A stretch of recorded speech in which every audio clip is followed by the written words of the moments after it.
welcome to this explainer. Have you ever wondered what the ultimate hostile corporate takeover actually looks like? And no, we aren't talking about Wall Street hedge funds or Silicon Valley tech giants here. Today, we're going to dive into one of the most unbelievable stories in all of human history. We are looking at how a simple foreign trading startup managed to execute a complete hostile takeover of an entire subcontinent. See, for centuries, India was literally known as the golden bird of global trade. But everything changed when European corporations realized the sheer scale of wealth just sitting across the ocean. So let's dive right in and see exactly how this all unfolded. To really understand why this massive takeover started, you've got to look at one specific number, 60x. When the Portuguese explorer Vasco da Gama sailed back to Europe in 1498, he brought back black pepper. Now, at the time, pepper wasn't just some nice seasoning for your dinner, it was an absolute necessity for preserving meat during those harsh European winters. Imagine investing in a startup today and getting a 6,000% return on a single round of funding. Because when he sold his cargo, his profit margin was a staggering 60 times his initial investment. And that single incredible margin, it triggered an absolute global supply chain frenzy. So here is how we're going to break this all down today. First, the global spice rush. Second, from trade to territory. Third, the ultimate hostile takeover. Fourth, defeating Mysore and Marathas. And finally, number 5, the extractive corporate machine. Section 1, the global spice rush. European startups race to the east.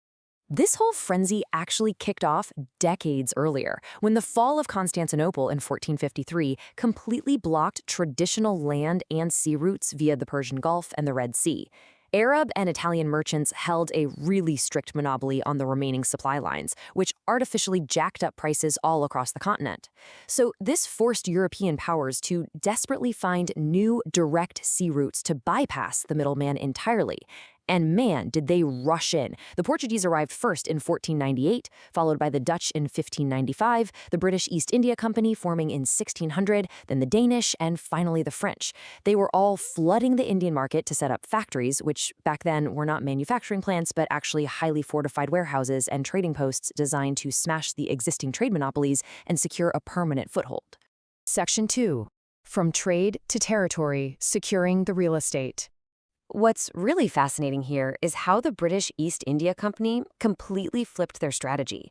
They pivoted from merely testing the market with temporary warehouses to actively snapping up massive, permanent real estate, basically building the launching pads for a future empire. And they built these foundational hubs through pure transactional opportunism. In 1639, they just bought the land from Madras as a straightforward real estate deal. The story of Bombay is even wilder. It was originally handed over to the British king as a royal dowry from Portugal. The king found it a massive headache to manage from halfway across the globe, so he basically sublet Bombay to the company for just £10 a year. I mean, imagine renting a major port city for the price of a modern lunch. It was just an unprecedented level of opportunistic expansion. Then, in 1698, a company agent bought 3 small villages and literally just merged them to create Calcutta. Now, local rulers were definitely starting to notice this creeping expansion. Bengal's Nawab Ali Vardi Khan actually had this chillingly accurate foresight about these corporate entities. He recognized the fatal danger of disturbing their operations, warning that while they brought the honey of trade, they were heavily armed and completely ready to sting to death anyone who got in their way. Section 3, the ultimate hostile takeover, securing Bengal's wealth. So the crucial turning point is exactly how this trading company moved to conquer Bengal. Bengal wasn't just any piece of land. It was India's wealthiest province, an absolute goldmine of textiles, manufacturing, and agriculture. Controlling Bengal basically meant controlling the economic engine of the entire subcontinent. This tension led directly to the Battle of Plassey in 1757. But here is the crazy secret about Plassey. It was barely a battle. It was essentially a masterpiece of corporate espionage. Just think about the sheer audacity required here. The British commander Robert Clive had barely 3,000 men staring down the Nawab's 50,000. So instead of a head-on military clash, Clive executed a boardroom coup right there on the battlefield. He secretly bribed the Nawab's top commander, a guy named Mir Jafar. When the battle started, a massive chunk of the Nawab's army simply stood still. Clive won without a real fight, installed Mir Jafar as a puppet CEO, and immediately started draining Bengal's treasury to fund the company's future operations. A few years later, after another major victory at Buxar, the company established what's known as the dual government system. And this was a highly calculated legal maneuver to maximize revenue while minimizing liability. They grabbed the Diwani, which was the right to collect all the tax money with absolutely zero administrative responsibility. Meanwhile, the local Nawab was handed the Nizamat, meaning he was stuck running the police, the courts, and the public services, but with literally no money to do it. The company got all the wealth and power, the local ruler got all the responsibility and all the blame. Section 4. Defeating Mysore and Marathas, eliminating market competitors. With Bengal's vast wealth now fully funding their private corporate army, the company shifted focus to aggressively eliminate their biggest remaining market competitors, the fiercely independent state of Mysore down south and the sprawling Maratha Empire in the west and center. And notice how this evolved into a sophisticated legal trap. Governor General Lord Wellesley deployed a predatory contract known as the Subsidiary Alliance. Here is exactly how it worked, step by step. Step 1. The company generously offers you military protection against your local rivals.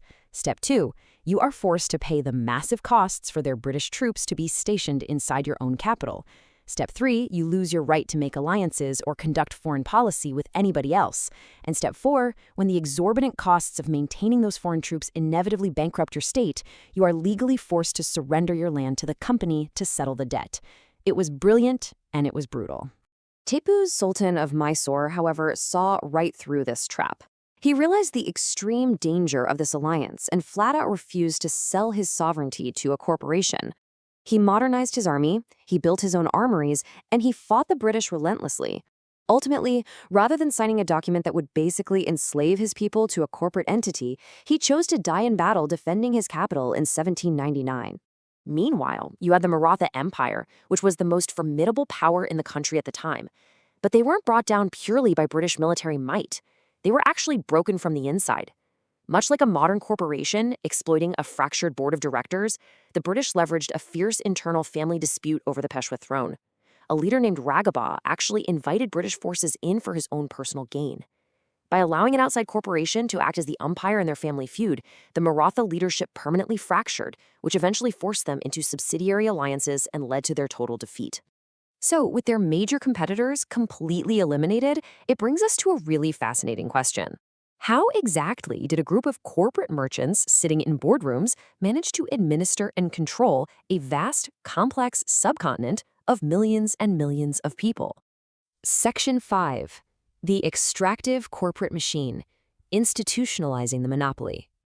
Let's look at this final phase and examine exactly how they engineered this control. They basically built an extractive corporate machine, an institutionalized monopoly designed purely to siphon wealth out of India with maximum efficiency. They actually treated India like a giant economic laboratory, engineering 3 totally distinct land revenue models. In Bengal and Bihar, they used the permanent settlement. They took local zamindars who historically just collected taxes and made them the legal landowners overnight, which instantly reduced generational farmers into mere tenants on their own land. Down in Madras and Bombay, they used the Rayatwari system, where they bypassed the middlemen and taxed the farmers directly.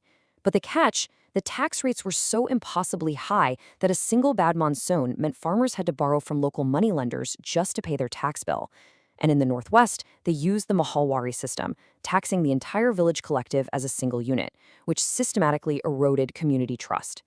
Despite the different names, every single one of these models acted as a relentless tax extraction tool that broke traditional social structures and forced farmers into vicious, inescapable cycles of crushing debt. And to keep this massive extraction machine running smoothly, Lord Cornwallis institutionalized the monopoly by creating what became known as the steel frame. He built a unified, pyramid-style police system and a really strict civil service bureaucracy.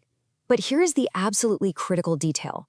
He systematically shut Indians out of their own governance. Every single high-ranking position, judges, police chiefs, revenue collectors, was exclusively reserved for Europeans. Just imagine living in a country where it was legally impossible for anyone from your own community to hold a position of authority in your own hometown. It ensured total, unyielding corporate control. The darkest culmination of these extractive policies was the Bengal famine of 1770. While a drought sparked the crisis, it was the company's administrative decisions that fatally amplified it. An estimated 10 million people, literally 1/3 of Bengal's entire population, perished. And while people starved in the streets, the company was actively hoarding grain for its army, and they even raised taxes by 10% just to protect their profit margins for shareholders back in London. It was pure balance sheet logic applied directly to human lives. Ultimately, this hostile takeover wasn't just about political dominance. It was one of the largest transfers of wealth in human history.